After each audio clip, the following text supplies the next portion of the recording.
మేము నాగర్ కర్నూలు డిస్ట్రిక్ట్ కొల్లాపూర్ నుంచి వచ్చామండి. మేము కాంట్రాక్ట్ లో డ్యూటీ చేస్తున్నాము ఓటీ అసిస్టెంట్ గా. చేయబట్టి గత 5 years అవుతుంది. 5 years నుంచి మాకు శాలరీలు ఇంక్రిమెంట్స్ కాలేదు, ఏం కాలేదండి. ఇంకోటి ఏంటంటే నేషనల్ హెల్త్ టీమ్ కింద మమ్మల్ని తీసుకొని ఇప్పుడు అవుట్ సోర్సింగ్ లోకి వేసారండి. శాలరీ ఎక్కడన్నా శాలరీ పెరుగుతుంది, క్యాడర్ పెరుగుతుంది. క్యాడర్ పెరగలేదు, శాలరీ పెరగలేదు. తీరా చూస్తే అవుట్ సోర్సింగ్ లోకి పడింది. ఇంకోటి శాలరీస్ రెగ్యులర్ గా కావట్లేదు. ఓటీ అసిస్టెంట్ అనే క్యాడర్ ఎక్కడ గుర్తింపు కూడా లేకుండా అయింది. ఓటీ వాళ్ళు లేకుండా ఉంటే ఆపరేషన్ థియేటర్ కానీ, డెలివరీ రూమ్లు కానీ ఎక్కడ స్టెరిలైజేషన్ అనేటివి కావు. మా పేరు అనేది ఎక్కడ లేకుండా అయింది. దాని గురించి మాట్లాడడానికి వచ్చాము.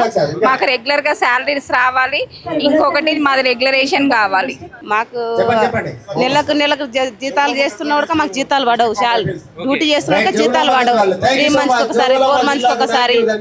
తర్వాత మేము లేని దగ్గర జరగదు. సమాన వేతనానికి సమాన వేతనం కావాలి, సమాన పనికి సమాన వేతనం కావాలి, రెగ్యులరైజేషన్ కావాలి. మేము చేసే కష్టానికి ఏ ఎడతం లేకుండా పోతుంది. కాంట్రాక్ట్ తీసుకొని అవుట్ సోర్సింగ్ మార్చిండ్రు. ఇదే కేటగిరీ ఉంటే పెరగాల కానీ తీసే తగ్గడానికి ఉండదు కదా సార్. దానికోసం ఇక్కడ ధర్నాకు వచ్చినాము.